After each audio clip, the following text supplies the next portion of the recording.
Waste Bengal का जो CM है उसका एक बार बात सुनो। আমার এমনিতে কোনো ইন্টারেস্ট নেই, আমি একটা পয়সাও নিই না, একটা টাকাও নিই না, আমি সবটাই নিজের থেকে করি। আর আমার একমাত্র ইনকাম হচ্ছে আমার রয়্যালটি।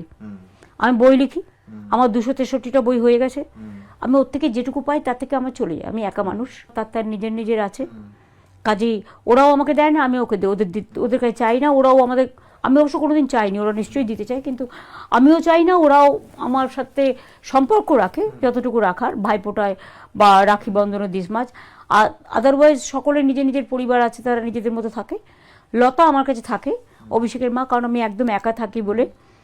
আর বাদবাকি হচ্ছে যে আমার তো কারো কাছে কিছু নেয়ার নেই, আমি তো অ্যাসেম্বলি থেকেও অ্যালাউন্স নিই না, আমি তো কোনো ভাতা নিই না গভর্নমেন্ট থেকে, আমি তো গভর্নমেন্টের পয়সায় গাড়িও চড়ি না, আমি তো সার্কিট হাউসে গেলেও আমার ওই রয়্যালটির টাকা থেকেই হয়ে যায়।